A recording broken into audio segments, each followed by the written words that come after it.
जरूरी सूचना। आज कांग्रेस ने अपने स्थापना दिवस पर नागपुर में बड़ी रैली की और नए साल में कांग्रेस की भारत न्याय यात्रा शुरू होने जा रही है, जिसे 2024 चुनाव से जोड़कर देखा जा रहा है। कांग्रेस के सियासी घटनाक्रम पर क्या है जनता का मिजाज, यही जानने के लिए एबीपी न्यूज के लिए सी वोटर ने कांग्रेस पर त्वरित सर्वे किया है।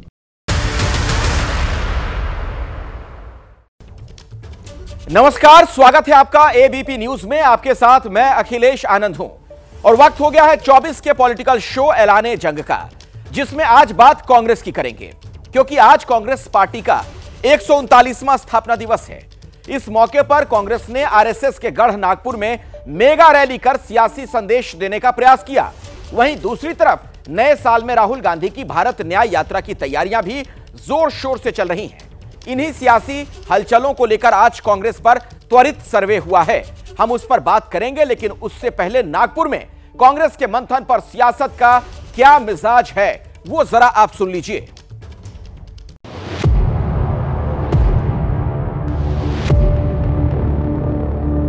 कांग्रेस ने हमेशा से देश को जोड़ने का काम किया है और हमेशा करेगा। उम्मीद है यह रैली बहुत कामयाब होगी और यहां से कांग्रेस पार्टी इतिहास का एक नया अध्याय लिखना शुरू करेगी। कांग्रेस की जड़ें यहीं से मजबूत हुई, यहीं उत्पन्न हुई। ये जो आवाजें हैं ये रेशम बाग तक जा रही हैं।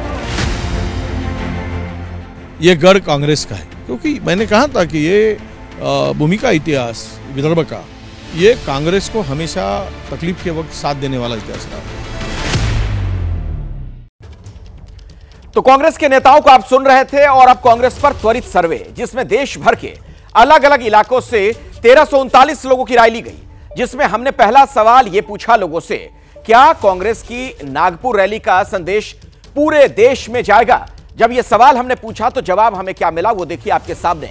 हां कहने वाले 38% लोग हमें मिले, नहीं ऐसा कहने वाले 48% लोग, पता नहीं ऐसा कह रहे हैं 14% लोग। यानी क्या कांग्रेस की नागपुर रैली का संदेश पूरे देश में जाएगा? 48% लोगों को ऐसा नहीं लगता है। अगला सवाल हमने पूछा, क्या आरएसएस के गढ़ में रैली के पीछे हिंदू वोटों का मकसद है? हां कहने वाले 40% लोग हमें मिले, नहीं में जो जवाब दिया गया वो ऐसे लोग हमें मिले 33%, और पता नहीं ऐसा कहने वाले 27% लोग हमें मिले हैं। तो आरएसएस के गढ़ में रैली के पीछे हिंदू वोट हासिल करना मकसद है क्या? यह सवाल भी हमने पूछा था। तो जनता के मिजाज पर कांग्रेस का पक्ष जानने के लिए मेरे साथ मौजूद है कांग्रेस के प्रवक्ता सुरेंद्र राजपूत और बीजेपी की तरफ से आरपी सिंह जी मेरे साथ जुड़ चुके हैं। वरिष्ठ पत्रकार समीर चौगांकर साहब भी हमारे साथ जुड़े हुए हैं। पूरा विश्लेषण आपके सामने वो रखेंगे, लेकिन सबसे पहले सुरेंद्र राजपूत जी आपके पास ही आना चाहूंगा इस सवाल के साथ। एक तो जो सर्वे हमने किया उसके नतीजे पर भी आपकी टिप्पणी चाहूंगा, और दूसरी बात, नागपुर से आज की ये शुरुआत क्यों?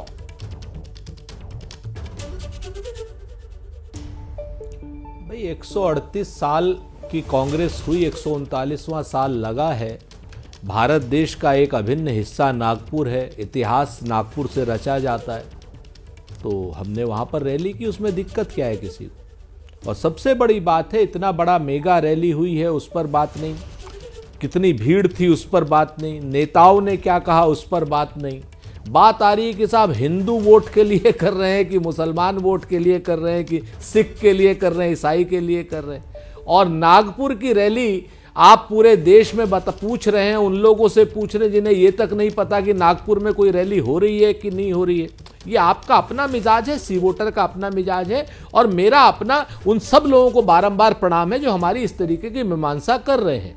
तो हम लेकिन एक बात जानते हैं कि भारत में इस वक्त न्याय की सख्त आवश्यकता है, डिस्क्रिमिनेशन हो रहा है। आज की डेट में मणिपुर में महिलाओं के साथ अनाचार अत्याचार हो रहा है। आज की डेट में महिला खिलाड़ियों के साथ दिल्ली में बैठ करके जिन लोगों ने मेडल जीते हैं उन लोगों के साथ अत्याचार हो रहा है, उनके खिलाफ शिकायतें हो रही हैं, उनकी बात नहीं सुनी जा रही है। देश में महंगाई का चरम का आलम है। देश में अग्निवीर की योजना के नाम पर बेरोजगारों को अराजक बनाने की कोशिश की जा रही है।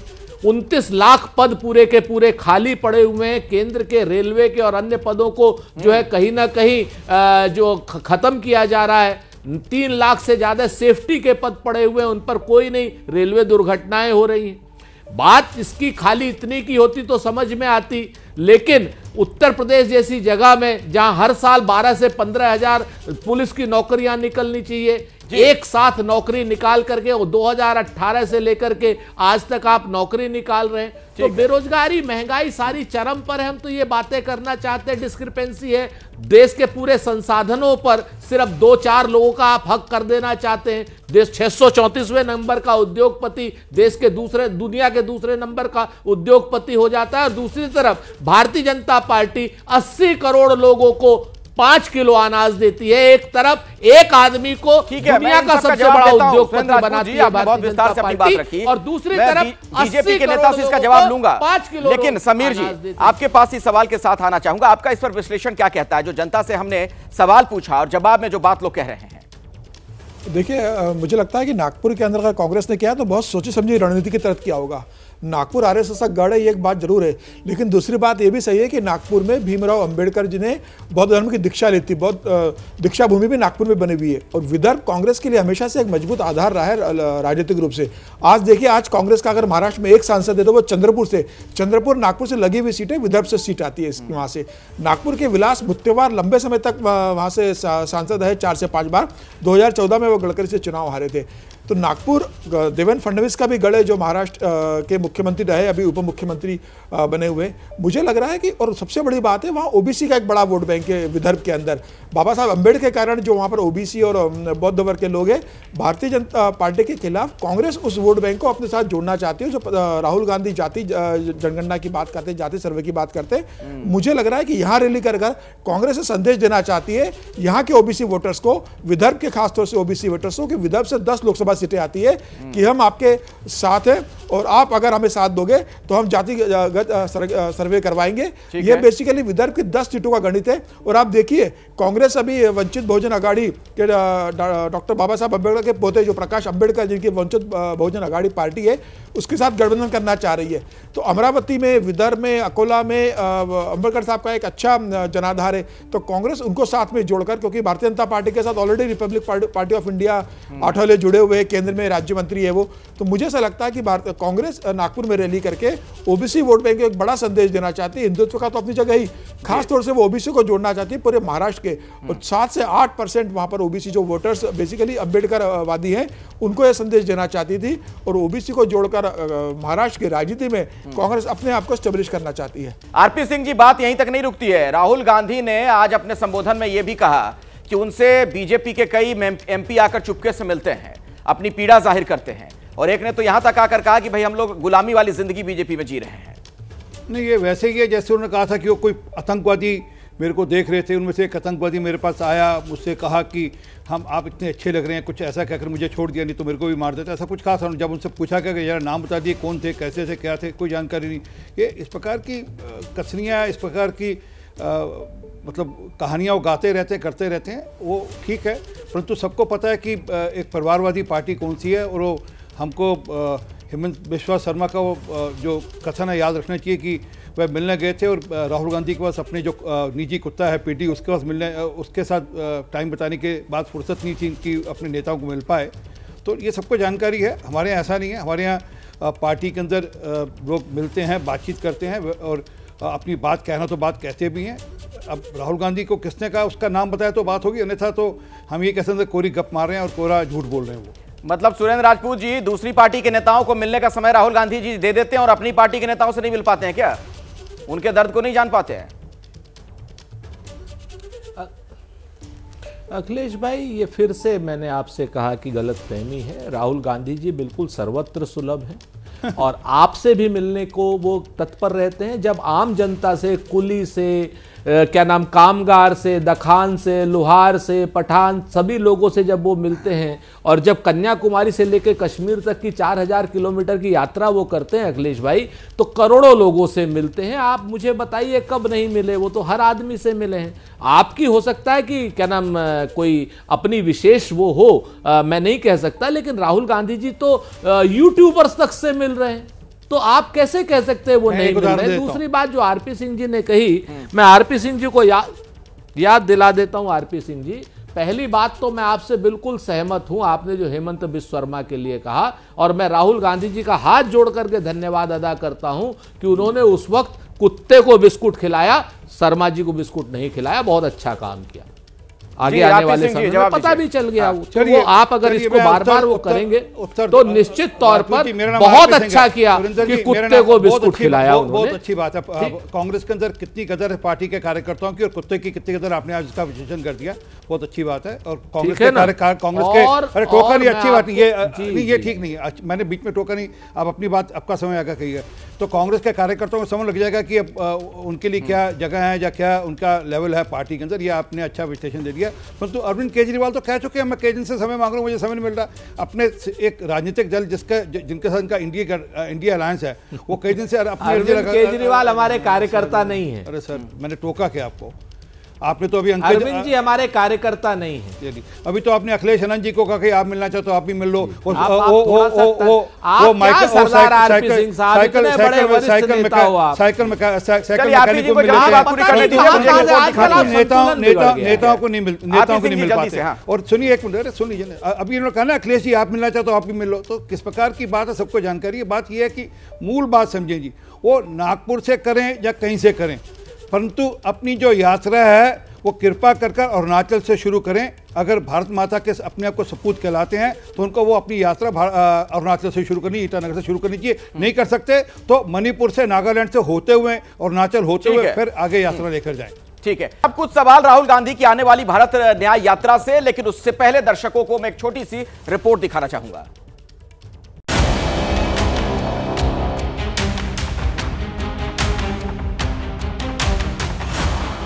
लोगों को लगता है कि राजनीतिक लड़ाई है, सत्ता की लड़ाई है, मगर लड़ाई दो विचारधाराओं के बीच।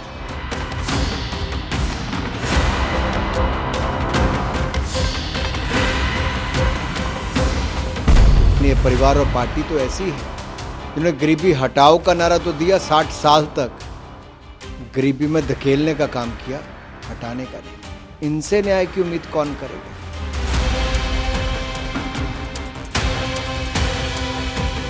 आर्थिक न्याय, सामाजिक न्याय और राजनीतिक न्याय, तीनों न्याय की आज जरूरत है। इसीलिए राहुल गांधी जी 6200 किलोमीटर की यात्रा की शुरुआत कर रहे हैं।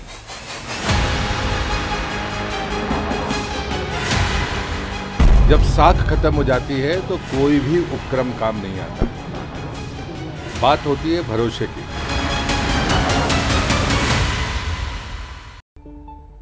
तो भारत न्याय यात्रा को लेकर तमाम तरह की प्रतिक्रियाएं आप सुन रहे थे, और अब हम शुरू करते हैं जो त्वरित सर्वे हमने किया उसका अगला सवाल जो था वो मैं आपके सामने अब रखने जा रहा हूं।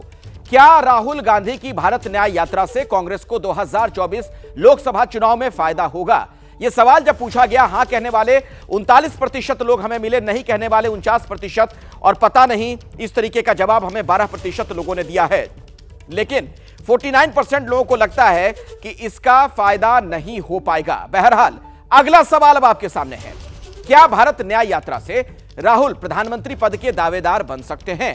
हां कहने वाले 26% लोग मिले, 62% लोगों ने ना में जवाब दिया और पता नहीं ऐसा 12% लोगों ने कहा है।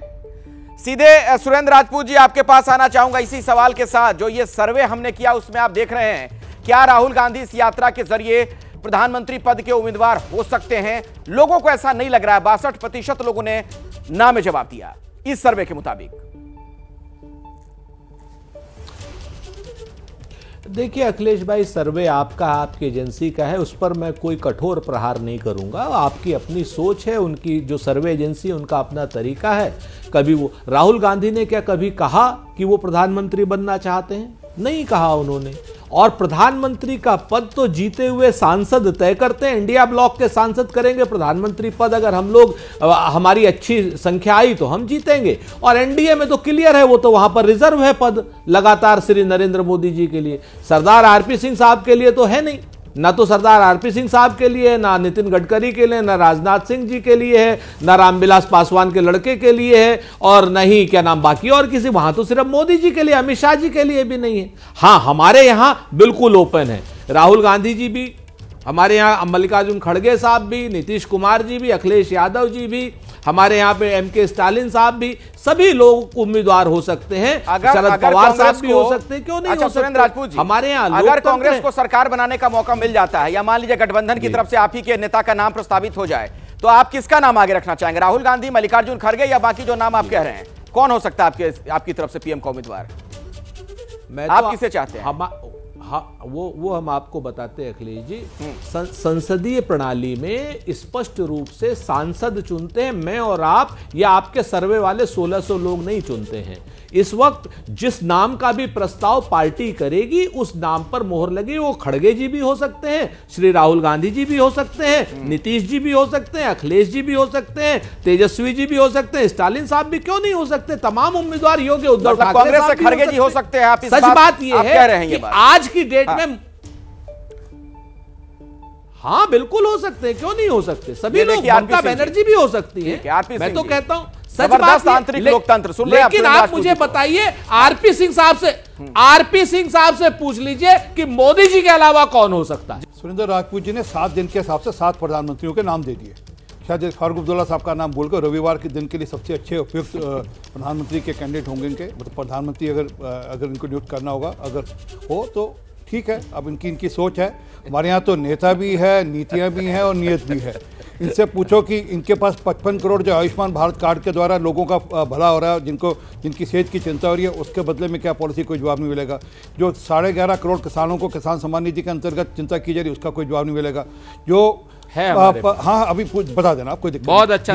जहाँ 5 करोड़ लोगों को सिर पे जो छत मिल गई, मकान मिल गया, उसका अल्टरनेटिव क्या है? जहाँ 10 करोड़ से ऊपर लोगों को घर पे जो नलका लग गया, उसका कोई जवाब इनके पास नहीं है। असल में क्या है? और अगली बात, इनके नेताओं की नीयत पर तो कोई विश्वास ही नहीं करता। अभी हाल में जाकर एक सब अपनी बातें क्या कर रहे हैं, सब इन्होंने अपनी अपनी गारंटियां कही, लोगों ने नकार दी उसको, लोगों ने मना कर दिया कि नहीं भैया हमें आपकी बात पे यकीन नहीं है। और पिछली बार जब लोकसभा का चुनाव हुआ तब भी इन्होंने एक न्याय नाम से एक गारंटी देने की कोशिश की थी, लोगों ने उसको भी नकार दिया। क्योंकि ये भी डिपेंड करता है कि आपकी क्रेडिबिलिटी कितनी है। आज राहुल गांधी की या कांग्रेस पार्टी की क्रेडिबिलिटी बची नहीं, लोगों में साख बची नहीं, क्योंकि ये राजस्थान में क्या कर रहे थे, मैं 10 दिन के अंदर कर्जा माफ कर दूंगा, ऐसे ही उंगलियां दिखा रहे, 10 दिन के अंदर कर्जा माफ कर दूंगा। 39,155 लोगों के जमीनें कुड़क हो गई। जब वह अपने रोना लेकर आए, अपनी कुर्द जमीन का कागज लेकर आए, तो उन पर लाठियां भांजी थी। तो लोग ये समझते हैं कि कौन कितना काम करता है, कितना नहीं करता, उसकी नीयत कैसी है, उनकी नीतियां कैसी है। और हाँ, नेता तो स्पष्ट है ही है, इनकी तरह नहीं कि एक हफ्ते में एक दिन समीर जी, नेता होगा। अगर इस सवाल के जवाब में कि क्या भारत न्याय यात्रा से राहुल प्रधानमंत्री पद के दावेदार बन सकते हैं,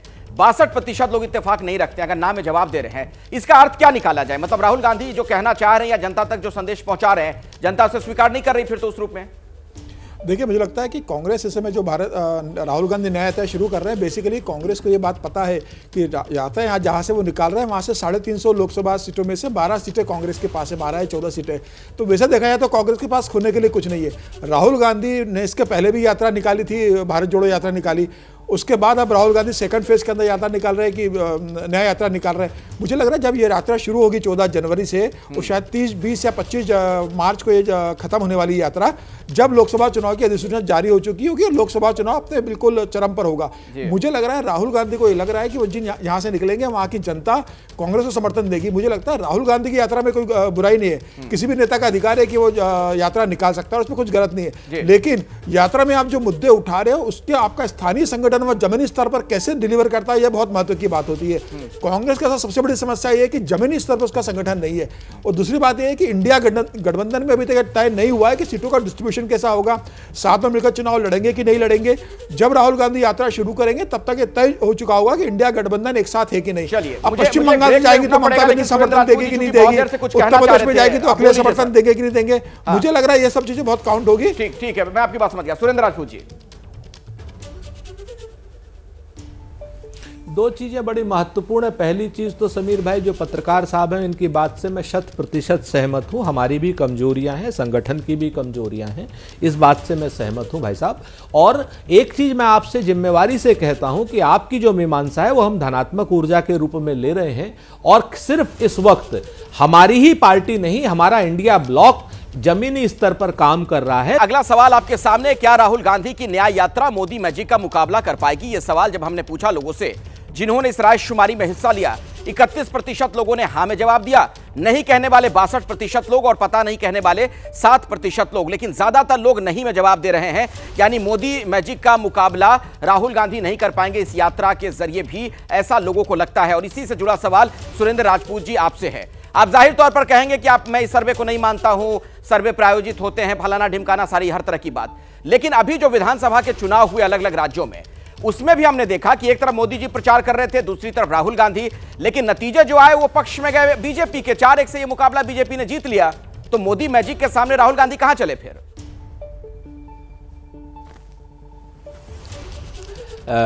अखिलेश भाई, पहली बात तो तथ्यात्मक भूल मत कीजिए। कहते हैं ना, वसीम बरेलवी का शेर था कि अपने चेहरे से जो जाहिर है छुपाएं कैसे, और तेरी मर्जी के मुताबिक नजर आए कैसे। पहली बात तो मुकाबला विपक्ष ने जीता है, 3-2 से जीता है, नंबर 1। नंबर 2, पिछले 1 साल में राज्य में चुनाव हुए हैं 9 पूरे देश के 9 राज्यों में, जिसमें से 5 विपक्ष जीता है और 4 नरेंद्र मोदी जी जीते हैं, यानी भाजपा जीती है। ये आंकड़ा है, मैं आपको आंकड़ा बता रहा हूं, अपने सी वोटर वालों को भी बता दीजिएगा और अपने चैनल के एडिटोरियल को भी बता दीजिएगा जो आपको 4-1 से पिछला। अरे पहले सुनिए, पहली बात आपने कहा 4-1 से बीजेपी ने मुकाबला जीता है। 5 राज्यों में कौन सी चौथा राज्य जो बीजेपी ने जीता है? अखिलेश बताइए। नहीं, आप बोलिए, राज्य चौथा कौन सा जीता? ना आप कह रहे हैं विपक्ष, मैं कह रहा हूं मैं कांग्रेस से जुड़ा सवाल। बोलिए, चौथा राज्य कौन सा जीता पहले ये बताइए। आरपी सिंह जी। नहीं, फिर से आप आ जाते हैं, आप अपने आप गलत बयानी करते हैं। आप समय नहीं है, आप लोग चैनल पर भी बैठकर प्रवक्ता व्यक्तिगत बातें बात गलत बयानी करते हैं। ये चैनल कहता है, आप कहते हैं। अरे धमकाना क्यों शुरू कर देते हैं, मतभेद रखते हैं। अरे धमकाने की बात, आप कवर फायर क्यों दे रहे हैं? अरे मुझसे उन्होंने पूछा था, मैं जवाब। 9 राज्यों में चुनाव हुए, 4 भाजपा जीती और 5 विपक्ष जीता। मैं कांग्रेस की बात कर रहा हूं, वही तो मैं आपसे कह रहा हूं। आप विपक्ष ऐसे कह रहे हैं जैसे विपक्ष अलग खोलों की बात नहीं कर रहा हूं मैं। अरे कांग्रेस इस बार बताइए ना, 5 राज्यों में चुनाव हुए, चौथा राज्य बताइए भाजपा कौन सा जीती? साथ है विपक्ष, एक साथ है विपक्ष। कौन सा बिहार जीती? आप धमका क्यों रहे पत्रकार को? आप ये क्या कर रहे हैं? धमकाने वाली भाषा क्यों इस्तेमाल करते हैं? अरे हम धमका नहीं रहे, आप धमका रहे हैं। अब ये जितनी गलत बयानी भाजपा के पक्ष में हो रही है ना, इसको लेकर के बात कर रहे हैं। आप लोग कवर फायर देते हो, ये भाजपा के प्रवक्ता कवर फायर देते हैं। ये समय नहीं मेरे पास, उनको नाराज होने दीजिए सुरेंद्र राजपूत जी को, उससे मुझे बहुत फर्क नहीं पड़ा। आप बोलिए अपनी बात रखिए। आपके पास समय होगा ही नहीं क्योंकि झूठ पकड़ा गया है। मोटी बात यह है कि मैंने जो शुरू में कहा कि नेता और नीयत पे भी डिपेंड करता है। नीतियां तो चलो अपनी जगह पर, नेता और नीयत पे डिपेंड करता है। राहुल गांधी अभी जमीन पर कहीं है नहीं, जिनको यही नहीं पता कि भारत की संस्कृति क्या है, भारत कब से है। वो तो कहते हैं India is union of states, तो उनके लिए भारत 1947 में हुआ था। और वही भाषा, एग्जैक्टली वही भाषा अमृतपाल सिंह जो खालिस्तानी है वो भी यही कहता था।